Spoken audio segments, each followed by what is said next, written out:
আমাদের প্রতিদিনের যাতায়াতে পথে অনেক মন্দিরই চোখে পড়ে, কিন্তু সেগুলোকে দেখলেও তার বেশিরভাগই আমাদের মন থেকে খানিক বাদেই যেন হারিয়ে যায়। দরকারে মনে থাকে শুধু নিজের এলাকার মন্দিরগুলো, আর মনে থাকে কিছু বিখ্যাত মন্দিরের কথা।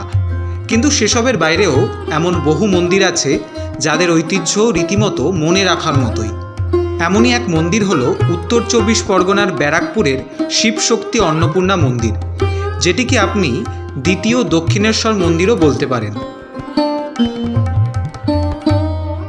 দক্ষিণবঙ্গে একটানা গরমের পর আজকে কিছুটা স্বস্তির বৃষ্টি হয়েছে আমাদের এখানে। তো আজকে তাই আমি আর সৌরভ দুজনে মিলে বেরিয়ে পড়েছি আরও একটা কলকাতার কাছাকাছি ছোট্ট একটা জায়গায় ঘুরতে। আর চলে এসেছি এই আমাদের দক্ষিণেশ্বরের আদলেই তৈরি, ঠিক ওরকমই বলা যায় দ্বিতীয় দক্ষিণেশ্বর মন্দির, এই ব্যারাকপুরে, উত্তর 24 পরগনার ব্যারাকপুর। আর আমরা এখন চলেছি সেইখানেই, কাছাকাছি চলে এসেছি।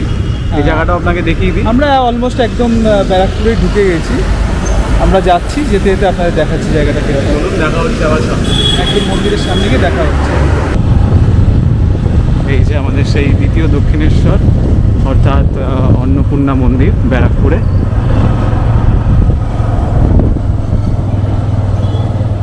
এই এসে গেছে, এবার ঢুকবো এখন।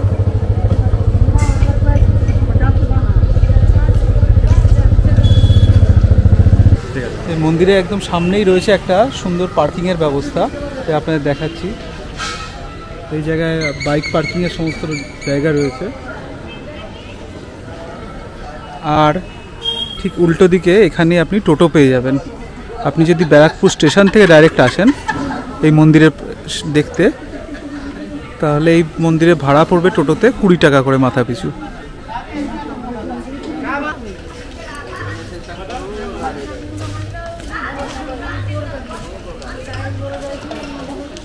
এই হচ্ছে মন্দিরের প্রবেশ পথ। আর এই দিদির কাছে এখানে পুজোর সামগ্রী পাওয়া যায়। দিদি, এখানে পুজো কখন হয়? বিকেলবেলা? বিকেলবেলা সকালে 7টায় মঙ্গল আরতি হয়। আচ্ছা, সরি গো, 7টায় নয়, 6টায় হয়। 6টায় সরি। হ্যাঁ, 6টায় মঙ্গল আরতি হয়, 1:30টায় ভোগ আরতি হয়, আবার হবে 7টায় সন্ধ্যা আরতি হয়। 7টায় সন্ধ্যা আরতি হয়। সকাল 6টায় খোলে, 5:30টায় খোলে, 1:30টায় বন্ধ হয়। আবার 4:30, গরমকালে 4:30, আর ঠান্ডা দিনে আপনার হয় 4টে, বিকেলবেলা 4টায় খুলবে, 7টায় বন্ধ, 8টায় বন্ধ হয়। ঠিক আছে দিদি, আপনারা যারা আসবেন তারা এই দিদি যে টাইমটা বললো, হ্যাঁ সিস্টেমও আছে। 120 টাকা করে পার হেড। 120 টাকা করে ভোগ প্রসাদের জন্য। হ্যাঁ, পার হেড 120 টাকা। ভাত, ডাল, পায়েস, চাটনি, পোলাও, মিষ্টি, পাঁপড়, ভাজা, 2 রকম সবজি। আচ্ছা, তা আপনারা যদি আসেন এই টাইম অনুসারে এসে দিদির কাছ থেকে ফুল টুল বা পুজোর সামগ্রী নিয়ে আপনারা এখানে পুজো দিতে পারবেন। এই এলাকার আগের নাম ছিল চানক। সেখানেই হয়েছিল মন্দিরের প্রতিষ্ঠা, আর প্রতিষ্ঠা করেছিলেন রানী রাসমণির ছোট মেয়ে জগদম্বা। শ্রীরামকৃষ্ণ পরমহংসদেব এই অন্নপূর্ণা মন্দিরের উদ্বোধন করেছিলেন। এই মন্দিরটি একেবারে দক্ষিণেশ্বরের ভবতারিণী মন্দিরের মতোই দেখতে। দক্ষিণেশ্বরের মন্দিরের স্থপতি অন্নপূর্ণা মন্দিরের নির্মাণ কাজের দায়িত্বে ছিলেন। তবে দেখতে এক হলে কি হবে, অন্নপূর্ণা মন্দিরের উচ্চতা ভবতারিণী মন্দিরের থেকে কিন্তু একটু বেশি।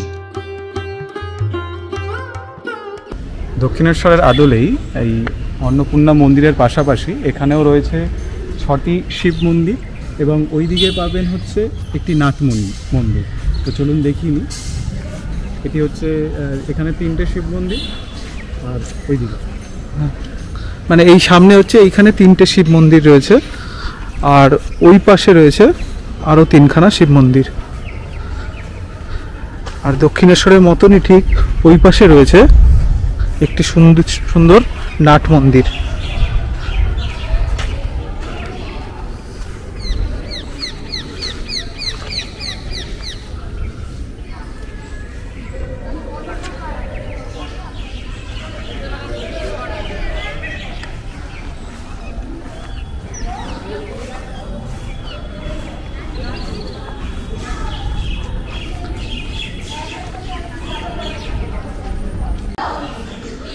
এই হচ্ছে নাট মন্দিরের ভিতরটা।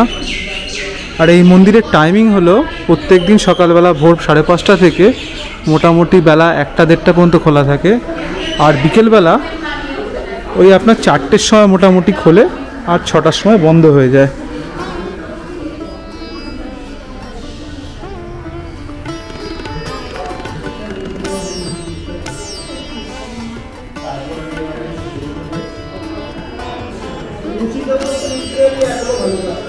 আমরা এখন মন্দিরে মায়ের মূর্তির সামনে যাচ্ছি, মূল মন্দিরের।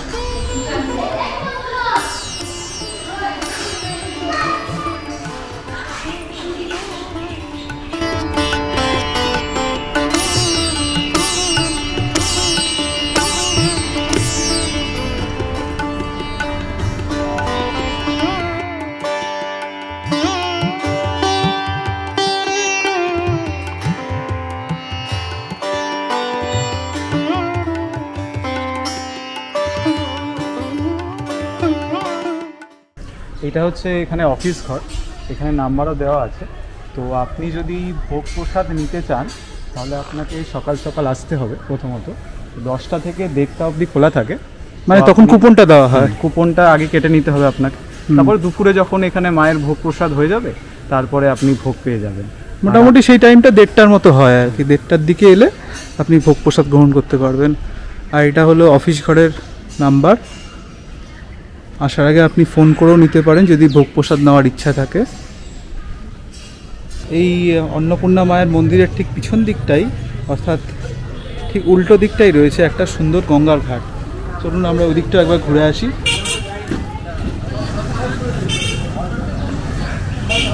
চল সৌরভ, ঘুরে আসি।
এবার তাহলে আমরা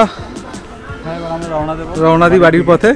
চলুন তাহলে আজকের ঘোরা এখানেই সমাপ্ত হলো, এবার বাড়ির দিকে রওনা দেওয়ার পর। ঠিক আছে, আমাদের ভিডিওটা কেমন লাগলো আমাদেরকে কমেন্ট করে জানাবেন, আর চ্যানেলটা যদি ভালো লেগে থাকে তাহলে সাবস্ক্রাইব করবেন, আর লাইক শেয়ার অবশ্যই করে দেবেন।